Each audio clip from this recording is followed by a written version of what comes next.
So last class we talked about the literary elements of theater. So those are the elements of the actual written play without anything attached to it. Today we're going to talk about the technical elements of drama. So these are things that when you think about plays or theater, these are the things that like the crew are doing, the producers. So the technical elements of drama are add expression and enjoyment to the theatrical world. So a lot of this, the technical elements can change how you might interpret things from just the written word of the play. So we're going to start with scenery. So think about this as not a movie. We're talking about theater, drama. So we have scenery on a stage. So these are painted pieces of a stage that suggest a location, time, period, or setting of the play. They're often made with flats, which are painted pieces of canvas. So if you look back here at this example, this is from the Wizard of Oz movie, back before green screen was super advanced. So the back of this is just painted canvas to give the appearance that they're walking in on the yellow brick road. Sound effects or mute music to enhance the plot. So this is something you don't have when you're just reading it to yourself, right? So in today's theater, microphones are used and managed from a sound booth using mixer boards and amplifiers run by a sound designer. That sound designer could also play like scary music to make you like have heightened tension. They could do sound effects like doorbells, feet stomping, like swords whipping around, all of those to enhance the plot. So the lighting creates a visual image for the audience, and it also helps create the mood, time, and place.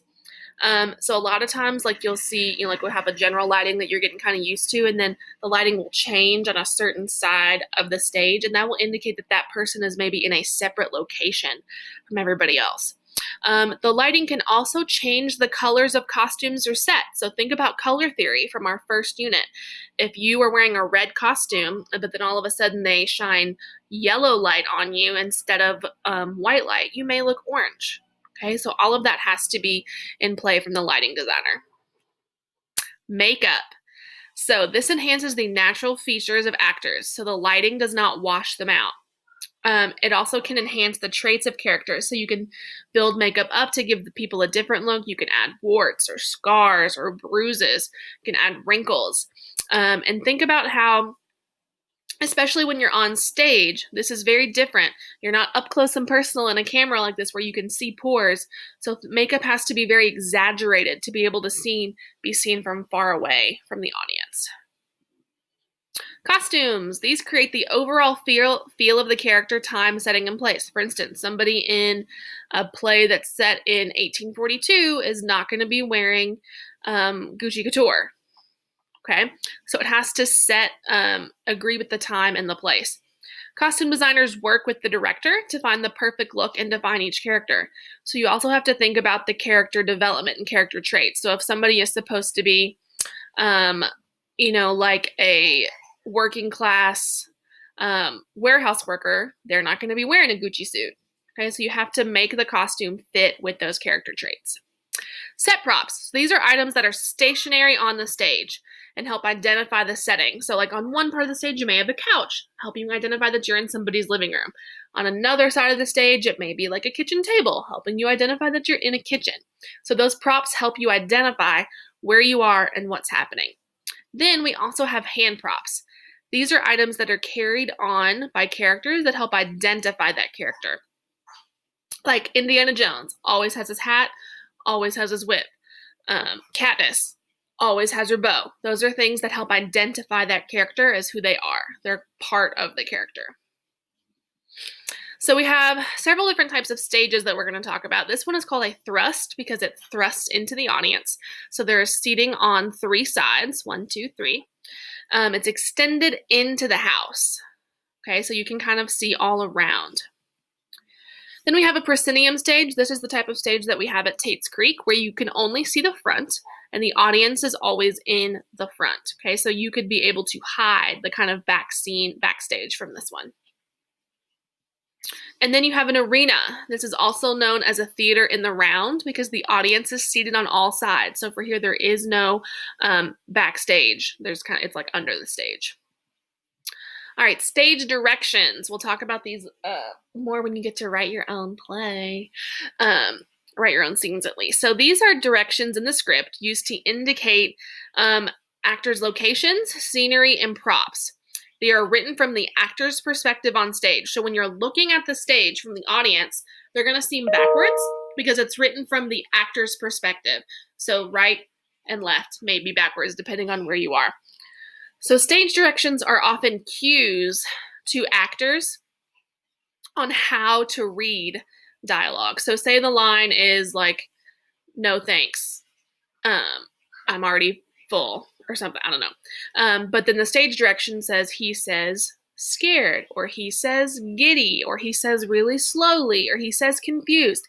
It'll give the actor an idea of how that line is supposed to be delivered. Or it could be like he says while rubbing his stomach, or he says while tapping his lip. Anything to give some more context for the actor to know how to perform that. Okay, so if we're looking, here's the audience. Right and left are switched because the stage directions are given from the actor's perspective. Okay, so we're going to do this one together. We're going to watch a scene from the movie Chicago based on the Broadway musical. And we are going to identify and explain those technical elements and how they build the story. And then you're going to do this for a scene on your own after. We're going to do this one together. So on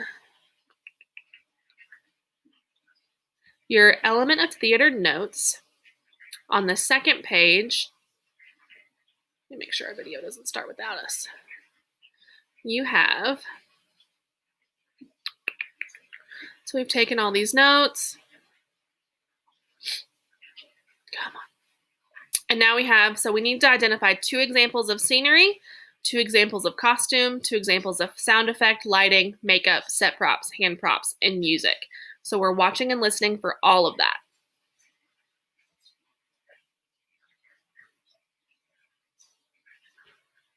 Oops, hold on.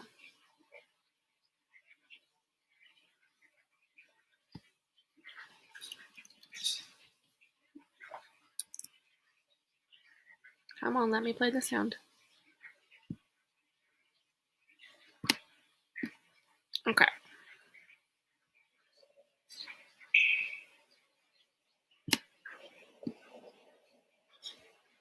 So we already have the sound effect, the drip of the water. Gives it an effect, right? We have an absence of lighting. You can kind of see where we are. So she's clearly in a prison cell. So she's dressed in a prison uniform. Nail tapping, setting the beat. 6. Squish. Cicero. Okay, so we have 2 hand prompts already. We have the cigarette and we have the rosary. Those are already giving you clues about the personalities of the people holding them. Lipschitz.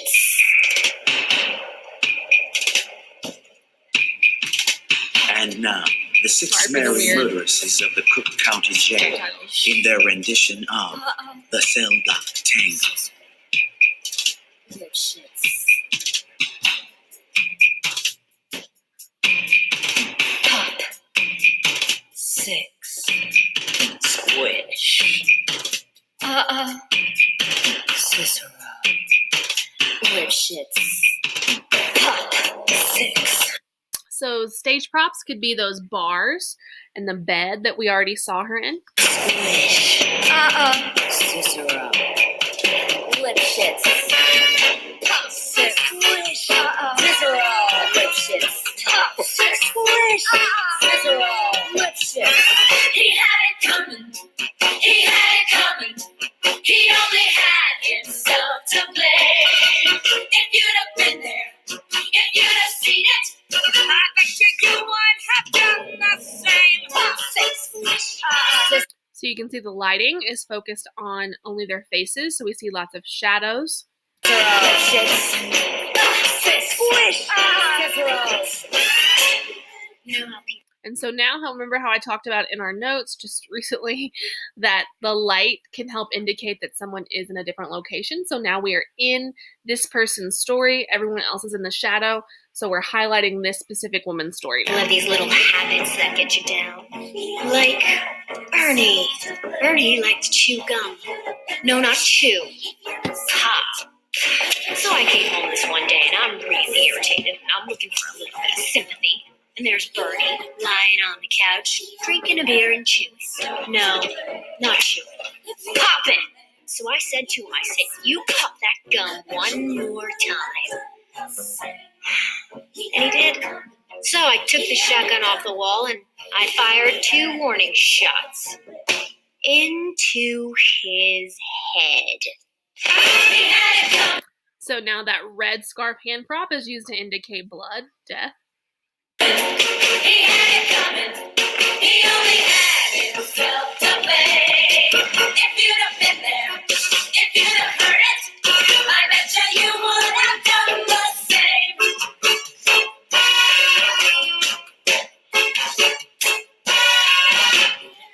I met Ezekiel Young from Salt Lake City about 2 years ago, and he told me he was single, and we hit it off right away. So we started living together. He'd go to work, he'd come home, I'd fix him a drink, we did dinner, and then I found out. Single, he told me. Single my ass. Not only was he married, oh no, he had 6 wives. One of those Mormons, you know. So that night when he came home from work, I fixed him his drink, as usual. You know, some guys just can't hold their arsenic. Red scarf again. Now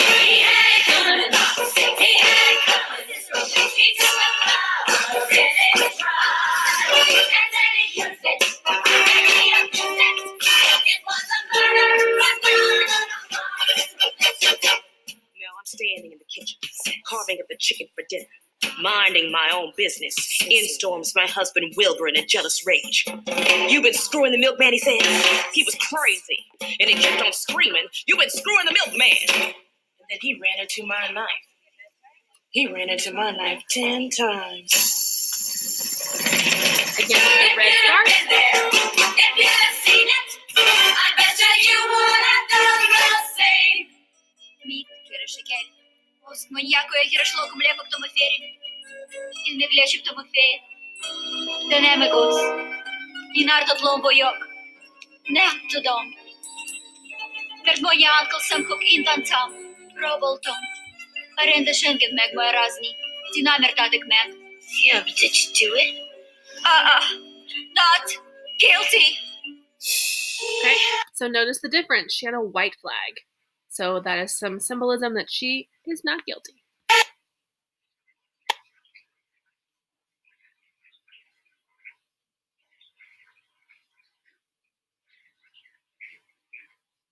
All right, I'm just gonna wait this up. Come on, YouTube. Flips, spread eagles, backflips, flip-flops, one right after the other. So this one night before the show, we're down at the Hotel Cicero. The 3 of us boozing, having a few laughs. And we run out of ice, so I go out to get some. I come back, open the door, and there's Veronica and Charlie doing number 17, the spread eagle. Well, I was in such a state of shock. I completely blacked out. I can't remember a thing. It wasn't until later, when I was washing the blood off my hands, I even knew they were dead.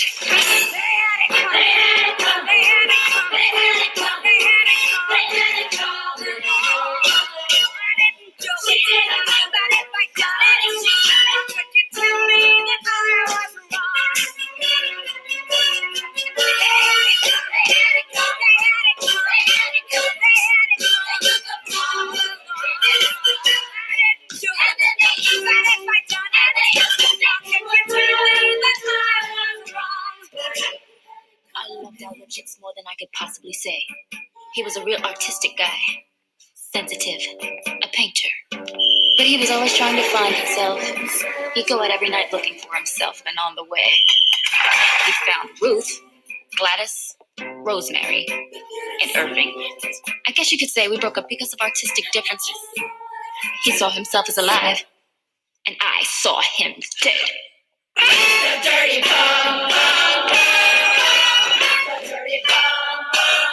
is the red lighting.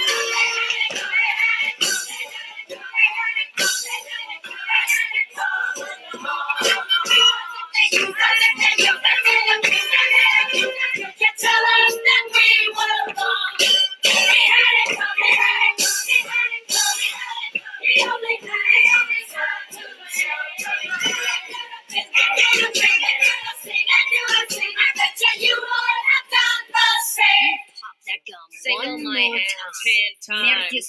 Number 17, the spread Artistic eagle. differences. Pop. 6. Squish. Cicero. Lip shit.